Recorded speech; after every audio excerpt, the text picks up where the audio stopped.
Hello students, let's continue the explanation of the chapter tracing changes through 1,000 years. New and old terminologies. Under the new and old terminologies, as you've seen, the meaning of the words change over the time. For example, term Hindustan is known as India, the modern nation state today. India is a nation state today. The term was first used in the 13th century by the Minhaj Siraj. He was a chronicler who wrote in Persian and contains the areas of the Punjab, Haryana and the lands between the Ganga and Yamuna. The term was used in a political sense for lands and were a part of the dominions of the Delhi Sultan. Areas included in this term shifted with the extent of सल्तनत. Okay जो ये जो term है ये किस उसमें use हो रही है in the this term is shifted with an extent of the सल्तनत. सल्तनत जैसे जैसे एक्सटेंट हो रही है उसके साथ साथ डिफरेंट टर्म्स यूज़ हो रही हैं, but it never include the south India. You can see now the in south India is not included in this. Okay, so areas included in this term with the extent of the Sultanate. In early 16th century, Babur used Hindustan to describe the geography, the fauna and the culture of the people who are living here. Same as how the 14th century poet Amir Khusro used the word Hind. Even if the idea of the geographical and the cultural entity like India did exist, the term Hindustan did not carry the political and the national meanings associated with it today. Okay, so Amir Khusro has used this term Hind. Hind में वो क्या समझाना चाहता था? हिंदुस्तान की geography को, उसका flora fauna उसको समझाने, फोना स्पेशली फ्लोरा फोना उसको समझाने के लिए उसने इस टर्म हिंदुस्तान का यूज़ किया.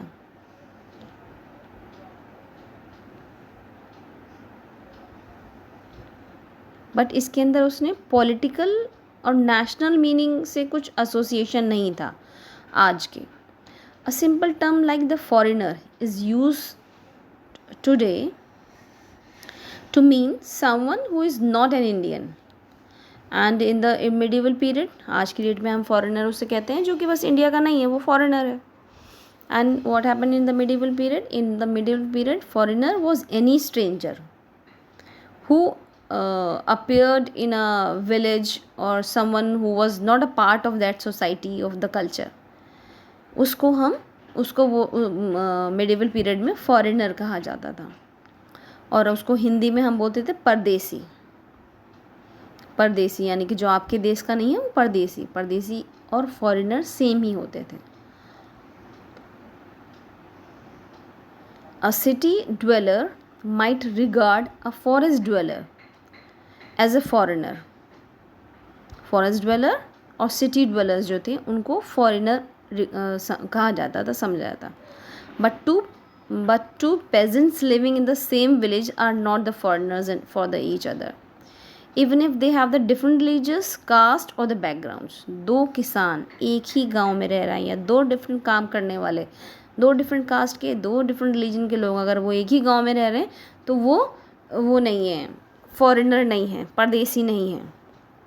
कौन है परदेसी? जो वहाँ का नहीं है, उस जगह का नहीं है. Now the next term is historian and their sources. Historians use different types of the sources to learn about the past based on their period of study and nature of the investigation. Okay, always for the historians always we should have some sources. किसी source के through ही historians जो हैं वो history को read कर पाते हैं, information gather कर पाते हैं. क्या है? what are these sources? coins, inscription, architecture and textual records. These are the sources which provide us the information about the medieval period. The number and the variety of the textual records increased dramatically during this period. What does it means कि लिखने पे ज़ोर था, हर चीज़ का लिखने का record maintain किया जाता था, लिखने पे खूब ज़ोर था. Slowly displacing the other available information. धीरे धीरे जो हमारा ये टेक्सचुअल या रिटन रिकॉर्ड था वो ही इतना इम्पॉर्टेंट हो गया कि और किसी चीज़ की ज़रूरत नहीं पड़ी और उन्होंने उनकी जगह ले ली जो अदर सोर्सेज ऑफ इंफॉर्मेशन थे.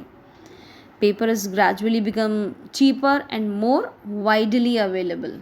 The main thing is it is widely available. It is used to write the holy text, chronicles of the rulers, letters, teaching of the saints, petitions, judicial records, and for the registers of accounts and the taxes. Okay, paper cheap सस्ता हो गया, आसानी से मिलने लगा, जिसकी वजह से लिखना आसान हो गया. क्या क्या लिखा जाता था? होली टेक्स्ट, रिलीजन से रिलेटेड बातें. क्रॉनिकल्स होते हैं, एक हम उसको सीरियल में लिखा जाता है कि इस साल में ये इंसिडेंट था, इस साल में ये इंसिडेंट था, इस साल में ये इंसिडेंट था. Letters, teaching of the saints, petitions and all. Okay, so student, that's it for now.